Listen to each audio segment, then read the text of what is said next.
सर्वांना जय ख्रिस्त.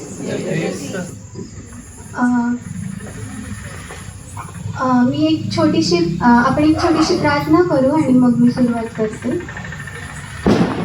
पवित्र पवित्र आमच्या सेनाधीश परमेश्वरा, आकाश पृथ्वीच्या उत्पन्न करत्या प्रभूजी, धन्यवाद परमेश्वरा. आजचा दिवस दाखवला सुटकार मानते प्रभू. देवप्पा, आम्हाला सर्वांना इथे एकत्रित केलंच मी तुला धन्यवाद देते परमेश्वरा. देवप्पा, आज परमेश्वरा आम्ही परमेश्वरा जे वचन आम्ही ऐकणार आहोत प्रभूजी, ते परमेश्वरा तुझ्याकडून येऊ दे प्रभू. आणि परमेश्वरा मी सांगत असताना परमेश्वरा माझ्या ओठाखंडाला स्पर्श कर प्रभू. आणि परमेश्वरा तुला परमेश्वरा मला जे सांगायचे ते परमेश्वरा आम्ही ऐकावं आणि परमेश्वरा ते आमच्या अंतःकरणात घ्यावं, यासाठी आम्हाला सर्वांना सहाय्य आणि मदत कर परमेश्वरा. सर्व काही तुझ्या इच्छेप्रमाणे होऊ दे. इथून पुढची वेळ काळ तुझ्या हाती सोपवते. प्रभू येशू ख्रिस्ताच्या नावात मागते, म्हणून तो ऐकते त्या. आमेन. आपल्याला बायबलमध्ये आपल्याला माहिती आहे परमेश्वराने आपल्याला 3 दान दिलेले आहेत: प्रीती, विश्वास आणि आशा. तर आज आपण आशा या दानाबद्दल बघणार आहोत. आपण त्याच्यावर आपलं लक्ष केंद्रित करणार आहोत. पण तिकडे जाण्या अगोदर आपण एक छोटीशी गोष्ट ऐकूया. ही खरी घटना आहे. पुण्यामध्ये एक गृहस्थ राहत होते. ते 46 वर्षांचे होते आणि ते एका IT कंपनीमध्ये चांगल्या हुद्द्यावर कामाला होते. पगार चांगला होता. त्यांचं कुटुंब म्हणजे त्यांची पत्नी आणि 2 जुळ्या मुली होत्या. पण त्यांना असं वाटलं की त्यांच्या जुळ्या मुलींसाठी पुढील उज्ज्वल भविष्यासाठी त्यांच्यासाठी काहीतरी तरतूद करून ठेवावी असं त्यांच्या मनात आलं. म्हणून त्यांनी काय केलं, त्यांनी 6 बँकांमधून कर्ज काढलं आणि काही ना काही गुंतवणूक केली. सर्व सुरळीत चालू होतं. पण असं झालं की काही वर्षांनी त्यांची नोकरी गेली आणि नोकरी गेली जे काही म्हणजे त्यांचा दरमहा 2 लाख रुपयांचा हप्ता होता. आणि नोकरी गेल्यावरती त्यांच्याकडे काही साठवलेले पैसे असतील, त्यातून त्यांनी हप्ता भरला. पण नंतर जेव्हा त्यांच्याकडे काही उरलं नाही तेव्हा ते चिंतेत पडले की इतका मोठा हप्ता आपण भरायचा कसा. नातेवाईकांकडून मित्रपरिवाराकडून काही मदत झाली नाही.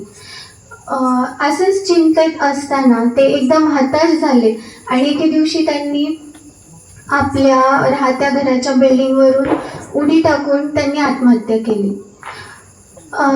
आपल्याला माहिती आहे की आजकाल प्रत्येक व्यक्तीला काही ना काही टेन्शन हे असतं. प्रत्येकाला काही ना काही प्रॉब्लेम्स असतातच. पण काही जण आपले प्रॉब्लेम किंवा आपल्या समस्या इतक्या मोठ्या करतात की त्यांना समोर काही मार्ग दिसतच नाही आणि मग ते अशा पाऊल उचलतात. आता इथे आपण पाहिलं या गोष्टीमध्ये तर हे जे गृहस्थ होते यांनी आपली संपूर्ण आशा ही पैशावर आणि आपल्या नोकरीवर ठेवली होती. त्यांना चांगल्या पगाराची नोकरी होतीच. तर मग त्यांनी हे कर्ज काढलं नसतं तरी चाललं असतं. त्यांना चांगला पगार होता. पण तरी पण त्यांनी पैसा आणि नोकरी त्याच्यावर इतका भरोसा ठेवला की त्यांना असं वाटलं की ह्या बळावर मी काहीही करू शकतो. म्हणून त्यांनी इतकं मोठं पाऊल उचललं होतं. आणि एवढं मोठं पाऊल उचलून ते अशा अडचणीत आले की त्यांना पुढे काहीच मार्ग दिसला नाही. त्यांची आशा जी होती पैशावर आणि नोकरीवर ही पूर्णपणे निराशेत रूपांतरित झाली आणि समोर त्यांनी फक्त आणि फक्त आपलं मरणच पाहिलं.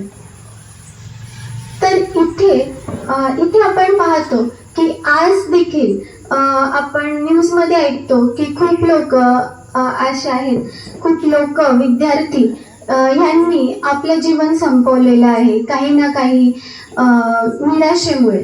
म्हणजे ते इतक्या निराशेमध्ये गेले की त्यांची आशाच संपुष्टात आली, त्यांची आशाच संपून गेली. तरी आशा म्हणजे आपल्या जगण्यासाठी, यातून आपल्याला कळतं ही जी आशा असते ती आपल्या जगण्यासाठी किती महत्त्वाची आहे. तर आपण पाहूया आशा म्हणजे नेमकं काय. तर आपण जर डिक्शनरीमधलं शब्दकोशातला आशेचा अर्थ पाहिला तर आशा म्हणजे अपेक्षा करणे. आपली काहीतरी आपल्या जीवनामध्ये इच्छा असते, ती पूर्ण व्हावी अशी आपल्याला अपेक्षा असते. बहुतेक वेळा आपण भविष्यासाठी आपली काहीतरी आशा ठेवत असतो.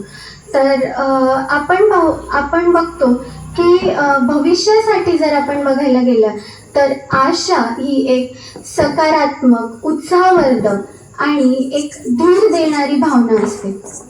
आणि ही एक अशी भावना असते जी आपल्याला पुढे जाण्यासाठी, संकटातूनही पुढे जाण्यासाठी आपल्याला बळ देत असते. तर ही अशी आशा ही दोन प्रकारची असते. दोन प्रकारच्या आशा आपण पाहूयात. पहिली असते जगिक आशा आणि दुसरी आहे स्वर्गीय आशा.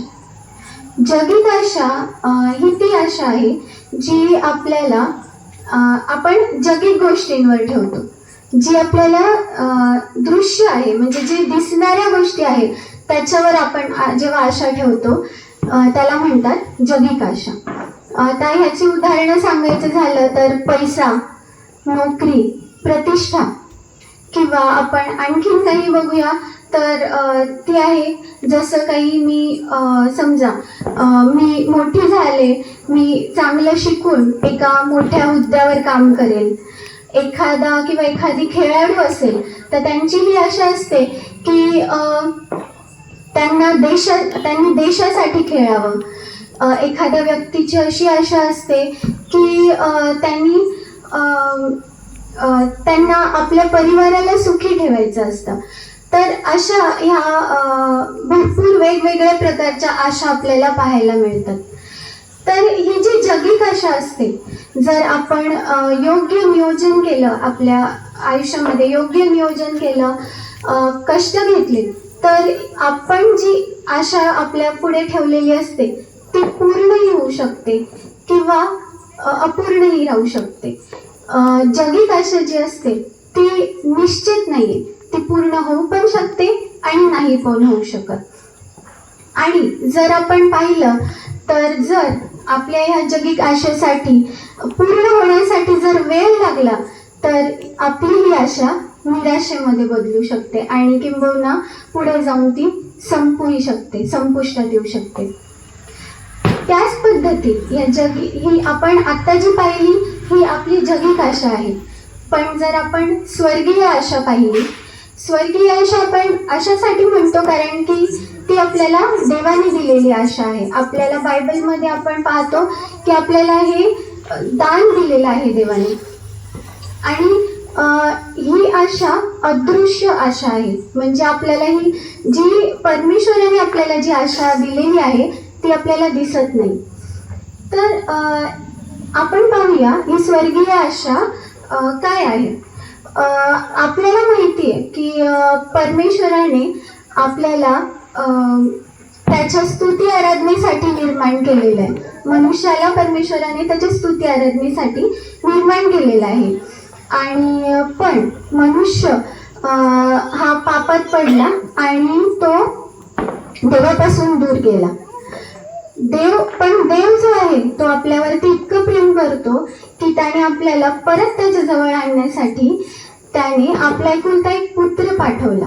प्रभू येशू ख्रिस्ताला त्याने आपला एक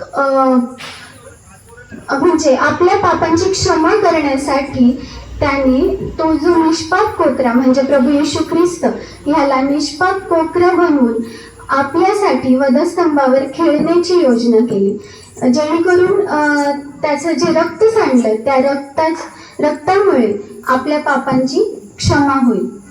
आणि प्रभू येशू ख्रिस्ताने आपल्यासाठी जे बलिदान दिलं आहे त्यामुळे पापाद्वारे आपल्या जीवनामध्ये जे मरण आलं होतं ते मरण संपून त्याने आपल्याला एक जीवनाची आशा आपल्याला दिलेली आहे.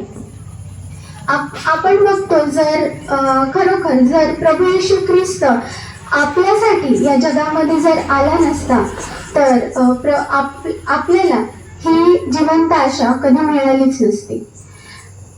आता ही आशा नेमकी काय आहे ते आपण बघूया. आपण बायबलमध्ये योहान 3:16 हे वचन भरपूर वेळा वाचलेलं आहे. आपण पुन्हा एकदा वाचूया. योहान 3:16. देवाने जगावर एवढी प्रीती केली की त्याने आपला एकुलता एक पुत्र दिला, अशासाठी की जो कोणी त्याच्यावर विश्वास ठेवतो त्याचा नाश होऊ नये, तर त्याला सार्वकालिक जीवन प्राप्त व्हावे. ह्या वचनात आपल्याला एक आशा दिसते. ती आशा म्हणजे जो कोणी प्रभूवर विश्वास ठेवतो त्याचा नाश होऊ नये, तर त्याला सार्वकालिक जीवन प्राप्त व्हावे. सार्वकालिक जीवन ही आपल्याला देवाकडून आलेली एकमेव आशा आहे.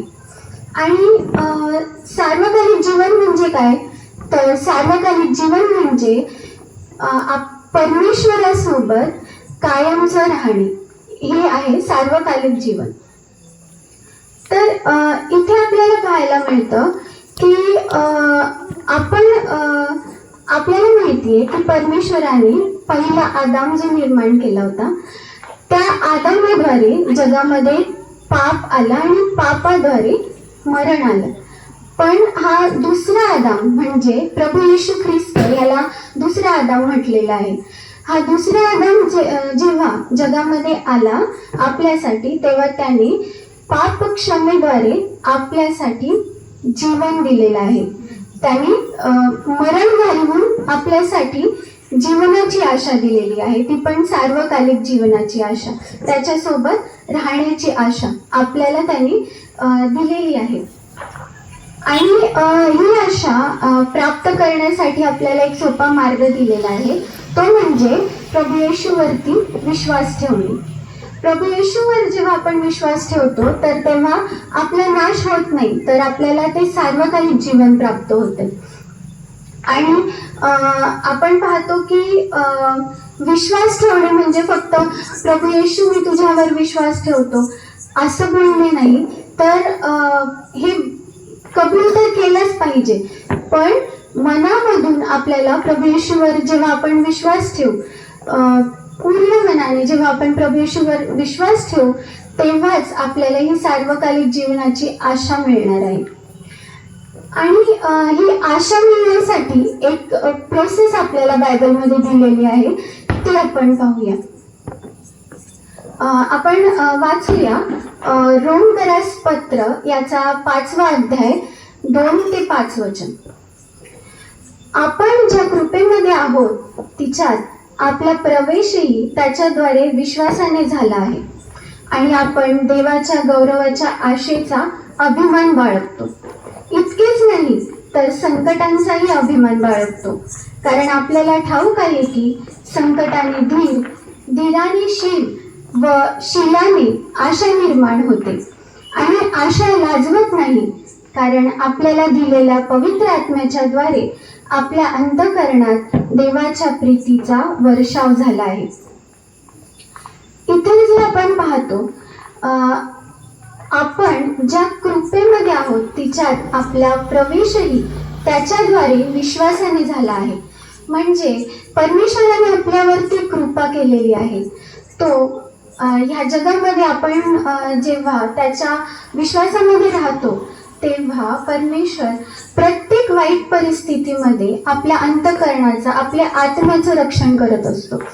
आणि हे आपण काहीतरी मोठं करतोय किंवा स्वतः काहीतरी आपण केलंय म्हणून नाही, तर आपण फक्त जेव्हा प्रभूवर विश्वास ठेवतो तो आपल्यावर ही कृपा करत असतो.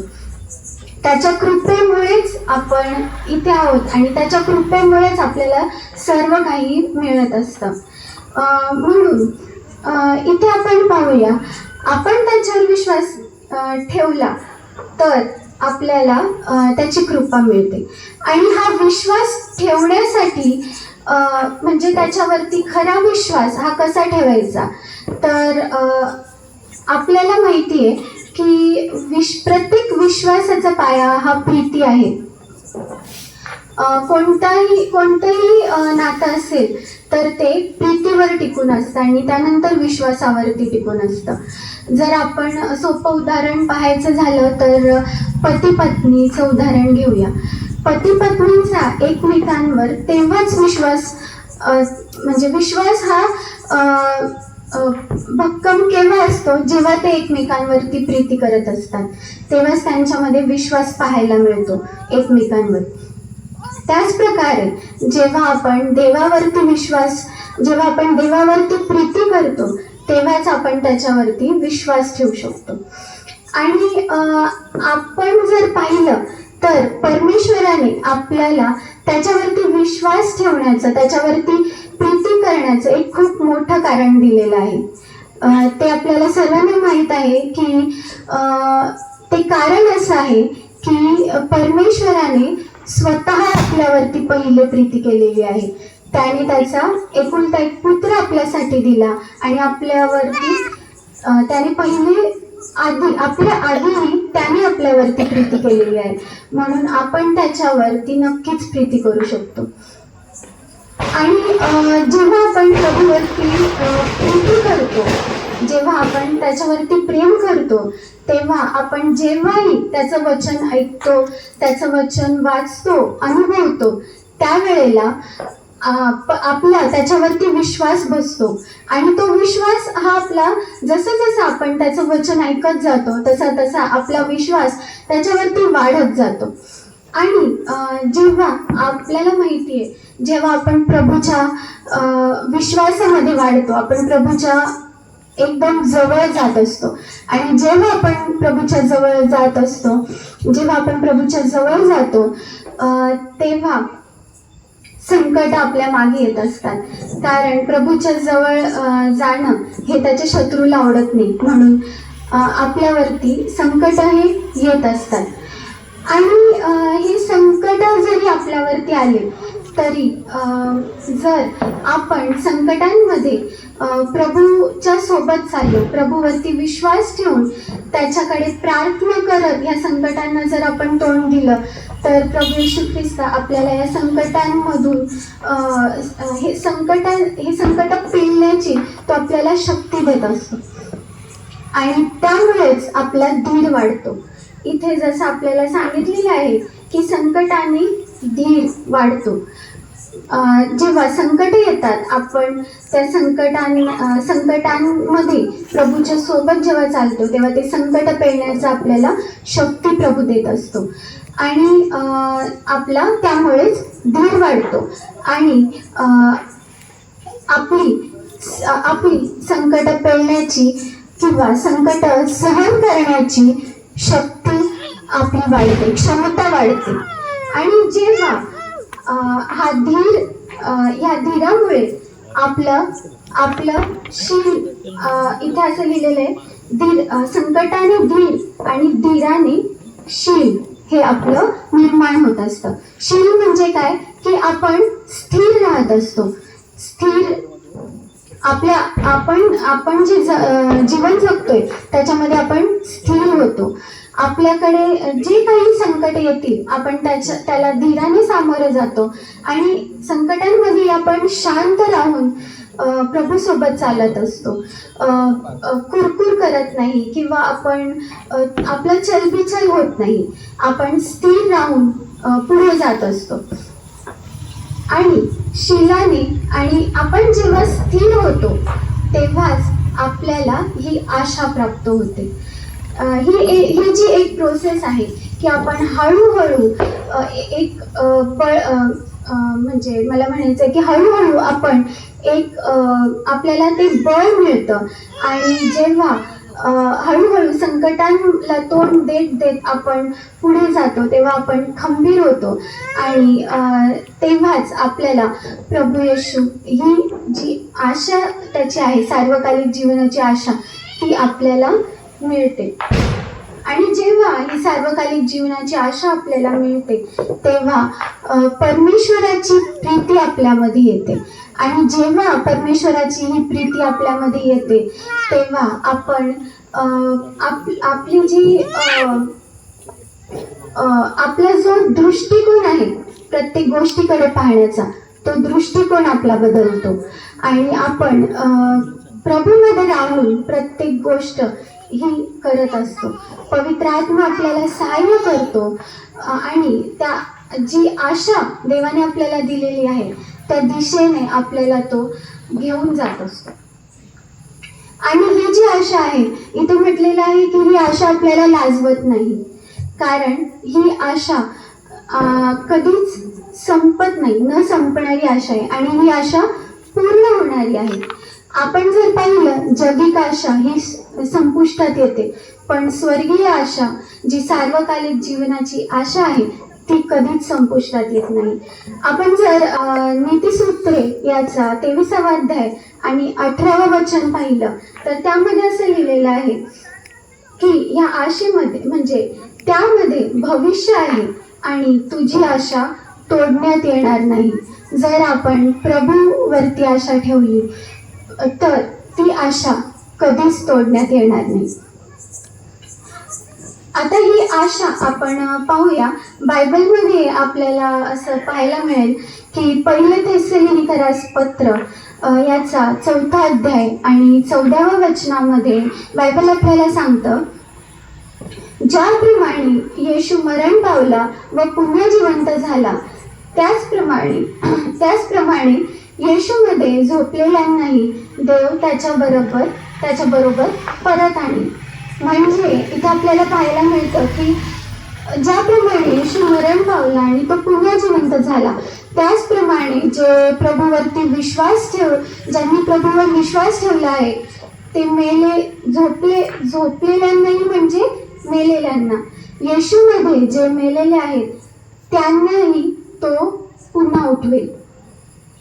आणि हीच ती जिवंत आशा आहे जी प्रभूवर विश्वास ठेवणाऱ्यांना त्याने दिलेली आहे. ही जी आशा आहे जी मृत्यूवर विजय मिळवते आणि आपल्याला प्रभूच्या बरोबरच्या जीवनामध्ये घेऊन जाण्याची खात्री देते. आणि ह्याच्यासाठी आपण एक उदाहरण पाहूया. आपल्याला माहिती आहे की जे 12 शिष्य होते, प्रभूचे जे 12 शिष्य होते, त्यांच्यामध्ये आपण ही आशा पाहतो. हे जे 12 शिष्य होते ते प्रभू येशू बरोबर राहिलेले होते. ते प्रभू येशूला ओळखत होते. त्यांना हे माहिती होतं की प्रभू येशू ख्रिस्त हा परात्पर परमेश्वराचा पुत्र आहे आणि त्याच्यावर त्यांचा पूर्ण विश्वास होता, पूर्ण प्रीती होती. आणि म्हणूनच ही जी सार्वकालिक जीवनाची आशा होती ही प्रभूने त्यांना दिलेली होती. त्यांना हे माहिती होतं की ह्या जीवनामध्ये आपल्याला कितीही कष्ट पडले, आपल्याला कितीही त्रास झाला, तरीही मेल्यानंतर प्रभू येशू बरोबरचं जे सार्वकालिक जीवन आहे ते आपल्याला मिळणार आहे. आणि म्हणून प्रभू येशू ख्रिस्ताने त्यांना जी काही कामगिरी सांगितली होती, त्यांना प्रभू येशू ख्रिस्ताने सांगितलं होतं की सर्व जगाला जाऊन सुवार्ता सांगा. सुवार्ता ही की प्रभू येशू ख्रिस्त आपल्यासाठी आला, तो आपल्या पापासाठी मरण पावला आणि तो पुन्हा उठला, त्याने आपल्या पापांची क्षमा केली आहे. आणि त्याच्यावर विश्वास ठेवण्यासाठी प्रभू येशू ख्रिस्ताने ही सुवार्ता सांगण्यासाठी त्यांना सांगितलं होतं. आणि हे जे शिष्य होते हे पूर्ण जगभरात पसरले आणि त्यांनी ही सुवार्ता संपूर्ण जगात पसरवली. ही सुवार्ता पसरवत असताना त्यांना खूप कष्टाला सामोरं जावं लागलं. त्यांना खूप त्रास झाला, त्यांना जेलमध्ये जावं लागलं, त्यांना मारहाण सहन करावी लागली. तरीही त्यांनी ही सुवार्ता सांगणं सोडलं नाही, कारण त्यांना माहिती होतं की कितीही त्रासातून आपण गेलो तरी ही आशा आपल्याजवळ आहे सार्वकालिक जीवनाची. आणि ही आशा त्यांच्याजवळ होती, म्हणून त्यांनी सर्व कष्ट सहन करून प्रभूने जी कामगिरी दिली होती ती पूर्ण केली आणि ही जी आशा त्यांच्यापर्यंत प्रभूने पोचवली होती ती त्यांनी सर्व जगामध्ये पोचवली. आता इथे आपण जवळून जर संत पौलाचे आयुष्य पाहिलं तर संत पौलाचे आयुष्य हे जिवंत आशेचं उत्तम उदाहरण आहे. कारण आपण पाहतो संत पौल जे होते ते खूप कठीण परिस्थितीमधून गेले. त्यांना ते कैदेत गेले, त्यांना मारहाण झाली, त्यांची उपासमार झाली, त्यांना खूप त्रास सहन करावा लागला, पण तरीही त्यांनी प्रभू येशूवरचा विश्वास हा सोडला नाही. कारण त्यांच्याजवळ ही जगित आशा नव्हती तर स्वर्गीय आशा होती.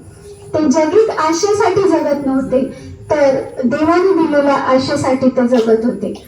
आणि म्हणून आपण जर त्यांचं संत पौलाने सांगितलेलं एक वचन जर आपण पाहिलं, पहिले कोरिन्थीकरास पत्र याचा 15वा अध्याय आणि 19 वचन, त्यामध्ये ते असं सांगतात की जर फक्त ह्या आयुष्यासाठीच आपण ख्रिस्तामध्ये आशा ठेवली असेल तर आपण सगळ्यात अधिक दयनीय आहोत.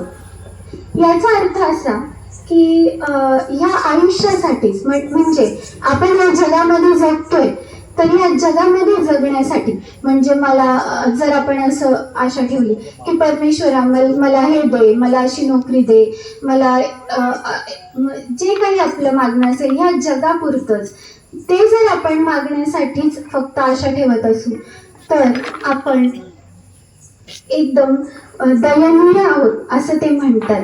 आपण एकदम लाचार आहोत असं ते म्हणतात.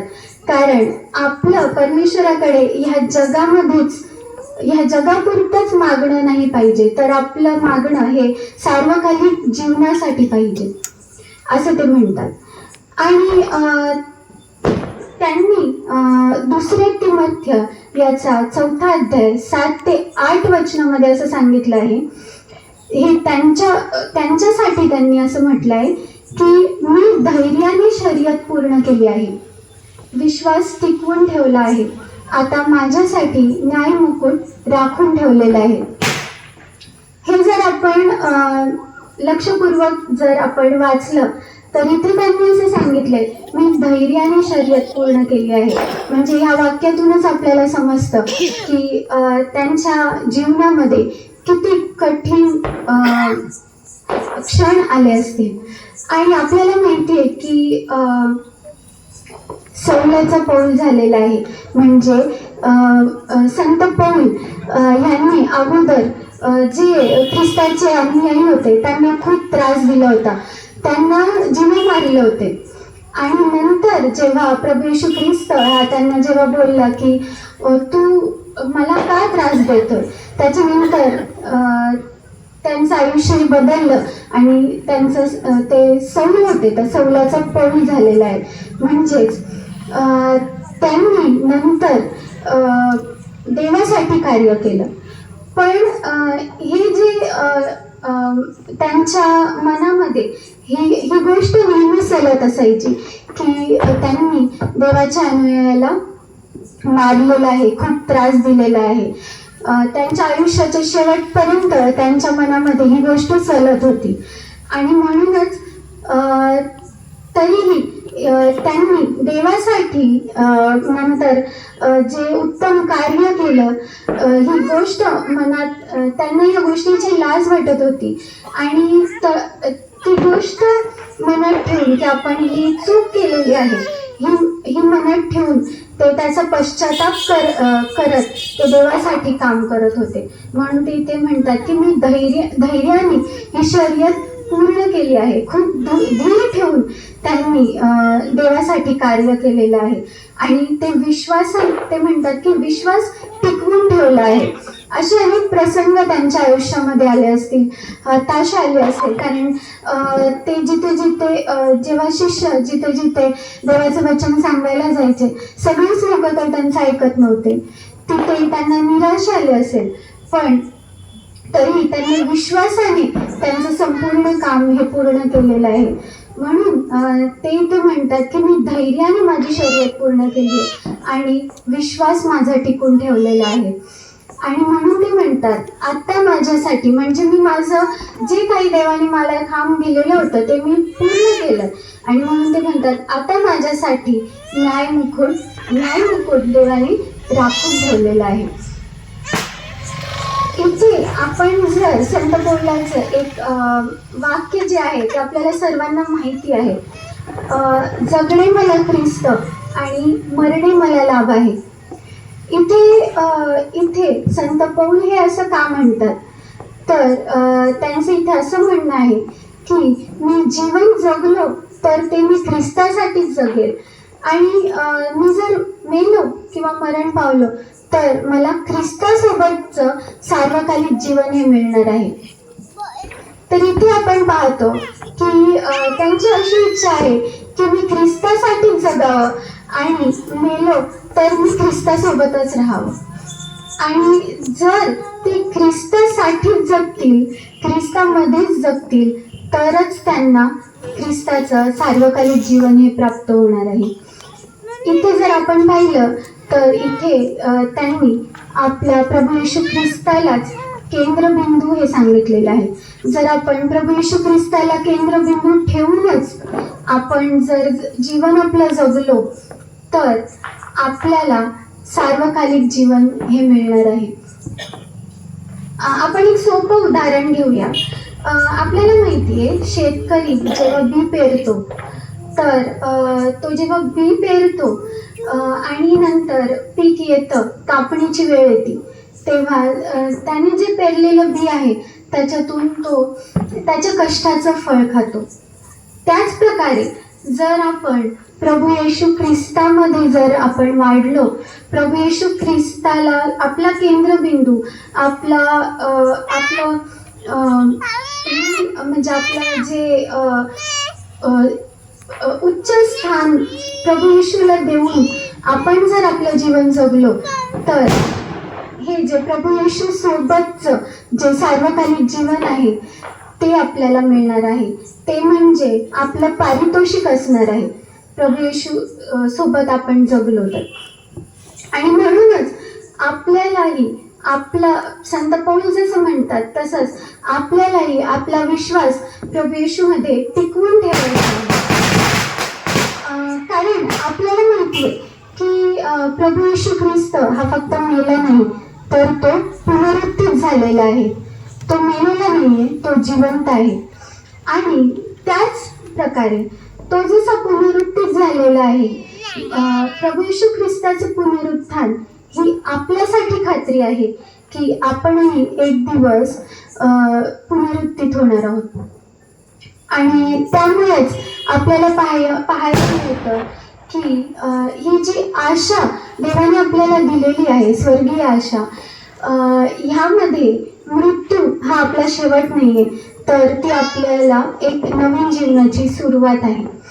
आणि ही आशा जी आपण धरणार आहोत प्रभू येशू ख्रिस्तामध्ये, ही आपल्या परिस्थितीवर अवलंबून नाही, तर ही ख्रिस्तावर आधारित आहे, ख्रिस्तावर अवलंबून आहे.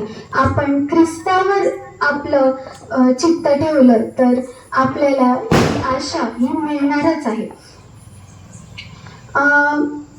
आणि म्हणून आपण जर आपण आपला केंद्रबिंदू जर आपण प्रभू येशूला ठेवलं तर आपणही पौलाप्रमाणे म्हणू शकतो की माझी आशा ही जिवंत आहे कारण माझा प्रभू जिवंत आहे. आता आपण म्हणतो की हे सगळं बोलणं खूप सोपं असतं पण करणं खूप अवघड असतं. कारण आपल्या आयुष्यामध्ये आपण जे जीवन जगतो त्यामध्ये आपल्याला खूप साऱ्या कष्टांना सामोरं जावं लागतं. आपल्याला विश्वासाने धीर धरून संकटामध्ये चालणं खूप कठीण असतं. पण ह्यावरती पण आपल्याला माहिती आहे बायबलमध्ये आपल्याला प्रत्येक प्रश्नाचं उत्तर दिलेलं आहे. तर ह्याही प्रश्नावरती परमेश्वराने आपल्याला सोल्युशन सांगितलं आहे, तर मार्ग दाखवला आहे. तर आपण हे वचन वाचूया. रोमकरास पत्र याचा 12वा अध्याय आणि 12वं वचन. या वचनात असं सांगितलं आहे, आशेने हर्षित व्हा, संकटात धीर धरा, प्रार्थनेत तत्पर असा. आशेने हर्षित व्हा. आशा म्हणजे कोणती आशा? तर ही स्वर्गीय आशा जी आपल्याला परमेश्वराने दिलेली आहे. आशा म्हणजे मला सार्वकालिक जीवनामध्ये प्रवेश करायचा आहे. या आशेने आपल्याला हर्षित व्हायचं आहे. आपण कुठल्याही परिस्थितीमध्ये असू, आपण कोणत्याही संकटांमध्ये असू, काहीही आपल्या जीवनात घडत असू, तरीही ह्या आशेकडे आपण पाहिलं तर आपण हर्षित होणार आहोत. कारण ही आशा आपण आधीच पाहिलं की ही आशा पूर्ण होणारी आहे, ती कधीच संपणार नाही.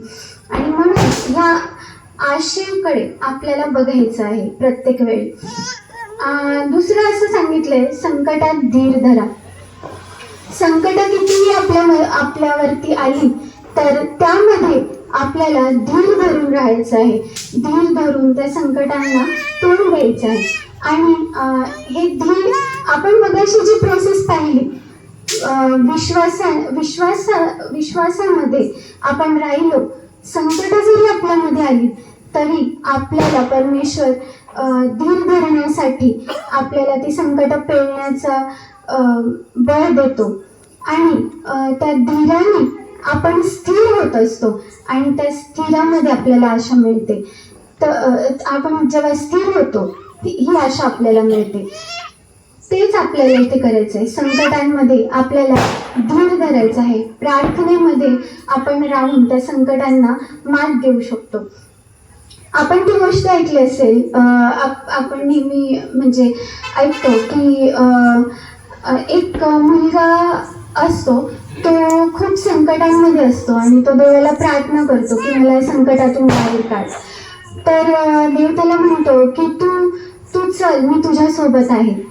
आणि तो मुलगा म्हणतो की इथे मी चाललो देवा, पण इथे तर एकाच व्यक्तीचे पावलं दिसत आहेत मला. तू कसा काय माझ्यासोबत चाललास? इथे तर एकाच व्यक्तीचे पावलं दिसत आहेत. तर देव त्याला म्हणतो की ते पावलं माझी आहेत, मी तुला उचलून पुढे चाललो आहे संकटातून. त्याच प्रकारे इथे आपल्याला संकटात धीर धरायला सांगितलंय. कारण आपण जेव्हा संकटातून पुढे जात असतो तेव्हा आपला देव आपल्याला उचलून आल्हाद रीतीने आपल्याला त्या संकटातून पुढे नेत असतो.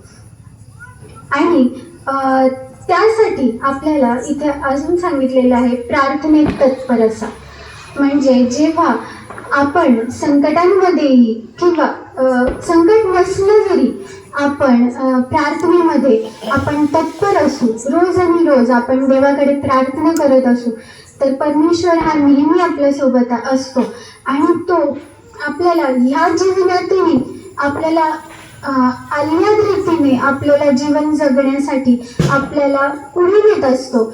आणि शेवटच्या श्वासापर्यंत आपल्या शेवटच्या श्वासापर्यंत जर आपण त्याच्यावरती पूर्ण विश्वास ठेवून चाललो तर तो आपल्याला मृत्यूनंतरच्या जीवनातही पार घेऊन जाईल. आणि ही जी आशा त्यांनी दिलेली आहे, ह्या आशामध्ये आपल्याला तो सार्वकालिक जीवन देईल. आणि आपण पाहूया, आपल्याला स्तोत्रसंहिता 23 याचा 23वा अध्याय आणि 6वं वचन जर आपण पाहिलं तर इथे असं लिहिलेलं आहे, खरोखर माझ्या आयुष्याचे सर्व दिवस मला कल्याण व दयाही लाभतील आणि परमेश्वराच्या घरात मी चिरकाल राहील. हे दाविदाचे स्तोत्र आहे. आणि इथे असं सांगितलंय की माझ्या आयुष्याचे सर्व दिवस मला कल्याण व दयाही लाभतील. हे असं का म्हटलेलं आहे? कारण जर आपण प्रभूची आशा धरून आपल्या जीवनामध्ये पुढे जात राहिलो, आपण संकटांमधूनही अलगद रीतीने पुढे जाऊ आणि आपण नेहमी प्रभूच्या प्रार्थनेत राहू, तर आपण नेहमी प्रभूच्या सोबतच राहू. आणि म्हणून आपण आपलं आयुष्य हे सोपं होईल. आणि त्याच प्रकारे इथे असं लिहिलंय की आणि परमेश्वराच्या घरात मी चिरकाल राहील. म्हणजेच आपलं आयुष्य आपण इथे जे जगतोय तेही आयुष्य आपलं अलगद रीतीने आपण पुढे जाऊ आणि शेवटचं जे मरणानंतरचं जे देवासोबत जगण्याचं जे आयुष्य आहे तेही आपल्याला प्राप्त होईल. मी धन्यवाद देते मला इथे बोलण्याची संधी दिली म्हणून. धन्यवाद.